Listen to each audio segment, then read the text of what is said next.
Et ne vous y trompez pas, Trump ne sera pas contre. On le sait depuis son premier mandat, il n'en a rien à foutre de l'Afrique. Bonsoir l'Afrique, bonsoir le monde, bienvenue sur l'Afrique Magazine News pour une nouvelle chronique géopolitique. Le retour potentiel de Donald Trump à la Maison-Blanche suscite des interrogations, notamment pour les dirigeants africains. Son approche imprévisible et son désintérêt relatif pour l'Afrique pourraient avoir des conséquences majeures sur le continent. L'objectif de cette analyse est d'expliquer en quoi ce retour pourrait représenter un danger pour l'Afrique et comment les États africains doivent s'y préparer. Historiquement, la politique étrangère des États-Unis a souvent été marquée par l'interventionnisme et la défense de leurs intérêts stratégiques. Un exemple emblématique est l'intervention américaine dans la construction et le contrôle du canal du Panama, illustrant leur volonté de domination géopolitique. La doctrine Monroe, qui considère le continent américain comme une chasse gardée des États-Unis, a été appliquée de manière élargie à d'autres régions, y compris l'Afrique. Cela signifie que les pays africains, surtout ceux ayant une forte dépendance aux relations économiques et militaires avec Washington, pourraient subir des pressions accrues sous l'administration Trump. Et la politique économique d'affaiblissement et d'essorage de l'Union européenne et des pays occidentaux qu'il a mise en place depuis un mois va contraindre ces derniers à devoir chercher de quoi payer les États-Unis tout en essayant de freiner leur propre dégringolade. Leur seule solution, le retour violent et permanent en Afrique pour lequel ils obtiendront très facilement la validation de Donald Trump. Ce qui est notre destin commun à nous Européens, c'est la Méditerranée et l'Afrique, où notre destin se joue. Et donc je pense que cet intérêt commun-là devrait un jour faire que l'Europe se décidera à agir comme une entité politique qui ira défendre elle-même ses intérêts, y compris par le moyen de l'engagement de ses armées. En effet, j'aborde maintenant le deuxième événement qui s'est produit. Le 7 février, le shérif de la Maison-Blanche a signé un décret s'ingérant de façon ostentatoire, raciste, suprémaciste et impérialiste dans la vie politique et législative sud-africaine. Il s'oppose vivement à la nouvelle loi d'expropriation adoptée par le Parlement sud-africain en janvier, qui permet à l'État de saisir des terres sans compensation financière dans des cas spécifiques d'intérêt public, notamment pour corriger les inégalités foncières héritées de l'apartheid. Afin de contraindre l'Afrique du Sud à revenir sur cette disposition, qui aurait d'ailleurs dû être implémentée dès la chute du système en 1991, mais aussi pour la punir de son action en justice contre Israël et pour sa place dans les BRICS, Trump a décrété la suspension de l'aide américaine. Il menace de bannir l'Afrique du Sud de l'AGOA, l'African Growth and Opportunity Act, qui permet depuis l'an 2000 aux pays éligibles d'exporter 6500 produits vers les États-Unis sans payer de droits de douane. Et avec une attitude raciste pleinement assumée, Trump offre le statut de réfugié aux États-Unis, aux Afrikaners, c'est-à-dire aux descendants blancs des colons Boers. Mais je vais vous dire sincèrement, ce n'est même pas l'acte de Trump qui me choque le plus. C'est le silence des autres États africains et des institutions régionales et continentales face à cette tentative de revival de l'apartheid en plein jour. Au moins, quand Trump a annoncé qu'il allait arracher le Groenland au Danemark, les Européens ont fait corps pour protester. Mais chez nous, en Afrique, rien. Silence, bouche cousue.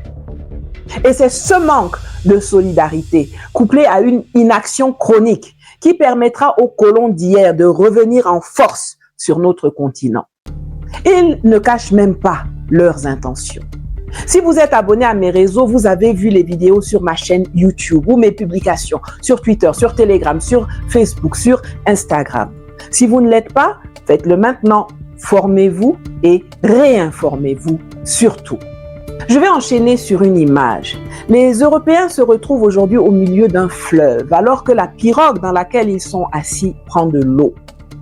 Ils ont deux options.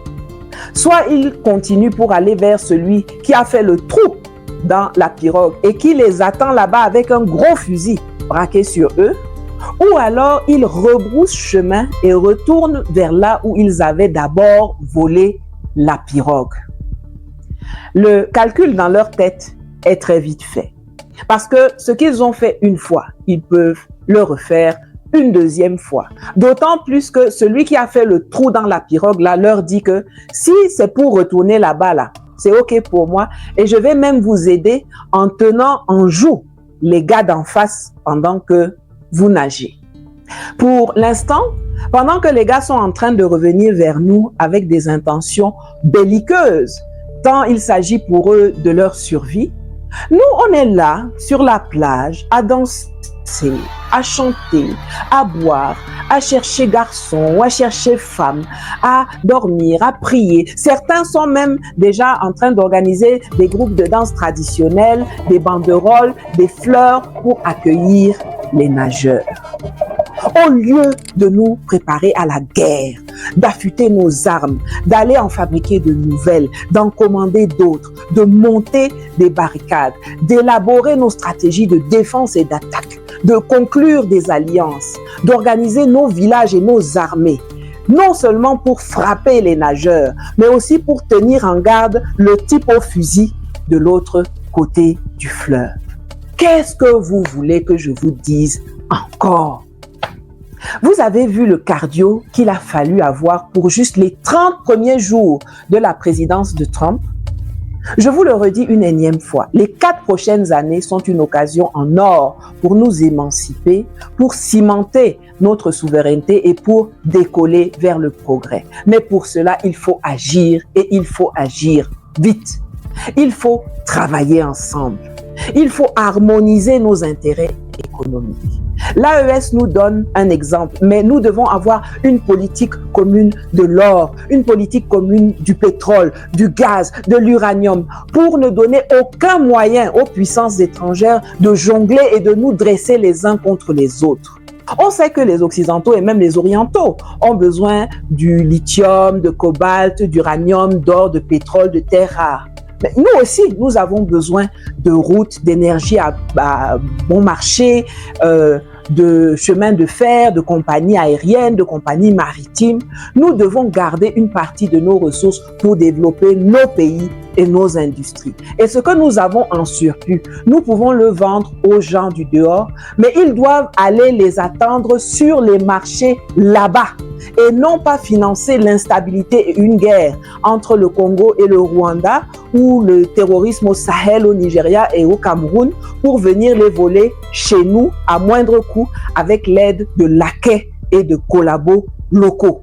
Pour Nathalie Yamb, le retour de Trump au pouvoir représenterait une véritable opportunité pour les États africains. Les dirigeants africains doivent anticiper ce changement et adopter une politique plus indépendante en renforçant le lien avec d'autres acteurs mondiaux et en préservant leur souveraineté face aux ingérences étrangères. N'oubliez pas de liker, de partager, de commenter et surtout de vous abonner. À bientôt pour une nouvelle chronique avec Wesley. Ciao!